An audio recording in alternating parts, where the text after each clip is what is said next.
সরকার শুধু বাজেট ঘোষণা করার পরে জিনিসের দাম বেড়েছে ব্যাপারটা এমন নয়। সরকার ক্ষমতা গ্রহণ করার পরেই বাজেট ঘোষণার আগে থেকেই জিনিসপত্রের দাম বাড়ানোর যে মেকানিজম সেটা শুরু করেই বাজেট ঘোষণায় বসেছে মাননীয় স্পিকার। একটা শ্বেতপত্র প্রকাশিত হয়েছে, সেই শ্বেতপত্র বলছে যে বাংলাদেশ থেকে আওয়ামী লীগের সময়কালে 240 বিলিয়ন ডলার, যেটা টাকার অঙ্কে প্রায় 30 লক্ষ টাকা বাংলাদেশ থেকে সেটাকে পাচার করা হয়েছে। এত বিশাল 30 লাখ কোটি টাকা এটা বাংলাদেশ থেকে পাচার করা হয়েছে। এত বিশাল একটা অঙ্ক বাংলাদেশ থেকে পাচার হয়ে গেছে। দেশের অর্থনীতিটা এখন একটা ঝুপড়ির মতো আছে, যে ঝুপড়িতে আসলে টাকা পয়সা নাই, একটা খালি একটা জায়গার মধ্যে আমরা আছি। এটা আরো সত্য হয় সেই সময়টাতে যখন আমরা দেখি যে বাংলাদেশের আসলে ঋণের পরিমাণটা কত। এ সরকার যখন দায়িত্ব গ্রহণ করে সে তখন ঋণের পরিমাণটা ছিল 23 লাখ কোটি টাকার মতো, কিন্তু এই কয়েক মাসেই এই ঋণের পরিমাণ কিন্তু আরো 1 লাখ কোটি টাকার উপরে বেড়ে এখন 24 লাখ কোটি টাকা এটা রূপান্তরিত হয়েছে। অর্থাৎ সরকার ক্ষমতা গ্রহণ করার পরে মাঝখানের এই 4 মাস সময়কালে আরো 1 লক্ষ কোটি টাকা ঋণের জালে দেশকে কিন্তু বেঁধে ফেলা হয়েছে মাননীয় স্পিকার।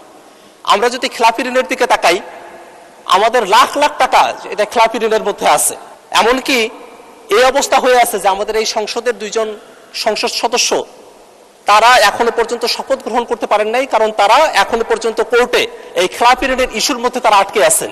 এখনো পর্যন্ত সরকারি দলের তরফ থেকে কিন্তু সে ব্যাপারে কোনো ব্যাখ্যা বিশ্লেষণ এখনো পর্যন্ত আনা হয় নাই।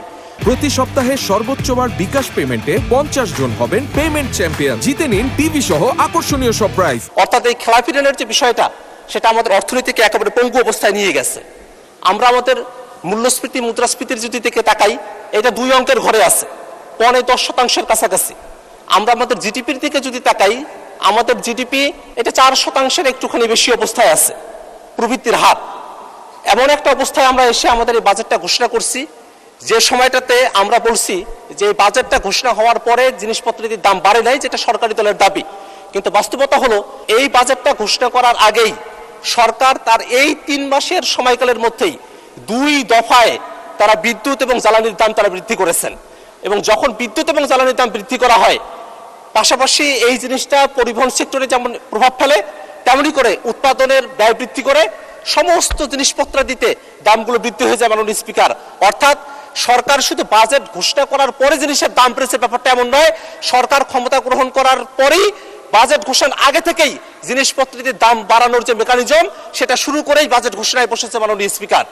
মাননীয় স্পিকার, আমরা যদি সরকারের এই অর্থনৈতিক সেক্টরগুলোতে আমরা যদি বিদেশ থেকে ঋণ নিয়ে আসার যে প্রক্রিয়া সেটার দিকে আমরা যদি তাকাই, আমরা দেখলাম যে সরকার IMF এর কাছ থেকে, বিশ্বব্যাংকের কাছ থেকে তারা ঋণ নিয়ে আসতে চায়। কিন্তু গত বসন্তকালীন বৈঠকে যখন আমাদের অর্থমন্ত্রী তিনি আমেরিকায় গিয়েছিলেন, সেখানে কিন্তু IMF কোনো ঋণ ছাড় করতে চায় নাই। কেন চায় নাই? কারণটা হলো IMF চেয়েছিল বাংলাদেশে অর্থনৈতিক খাতগুলোতেও একটা বড় ধরনের সংস্কার আসুক। কিন্তু আমরা খেয়াল করে দেখলাম কি, অর্থনৈতিক খাতগুলোতে কোনো ধরনের সংস্কার, সেটা তো অন্য কোনো বিষয়ে তো সংস্কার হচ্ছে না, অর্থনৈতিক বিষয়গুলোতে কোনো ধরনের সংস্কারের ব্যাপারে বিএনপি সরকারের তরফ থেকে কোনো ইতিবাচক সাড়া ছিল না। এতদিনে এসে তারা NPR এর নীতি এবং এটা ব্যবস্থাপনা সেই জিনিসগুলোকে আলাদা করার কথা বলছে। কিন্তু এই বিষয়টা কিন্তু অন্তর্বর্তীকালীন সরকারের সময়টাতে একটা অধ্যাদেশ তখন পাশ করা হয়েছিল, সেই অধ্যাদেশ এই সংসদে প্রেজেন্ট করা হয়েছিল, কিন্তু সরকার ক্ষমতা গ্রহণের পরে সেই অধ্যাদেশটাকে কিন্তু ল্যাপস করে দিয়েছে, সেই অধ্যাদেশটাকে কার্যকর করতে দেয় নাই। যদি সরকার সেই সময়টাতেই যদি সংস্কারের বিষয়গুলোকে মেনে নিত, যদি আর্থিক ব্যবস্থাপনার সংস্কারগুলো হয়ে যেত, সেক্ষেত্রে হয়তো বিদেশে যে ঋণের ক্ষেত্রে গিয়ে আমাদের অর্থমন্ত্রীকে খালি হাতে ফিরে আসতে হলো, সেই রকম ধরনের পরিস্থিতিতে আমাদেরকে নাও পড়তে হতো মাননীয় স্পিকার।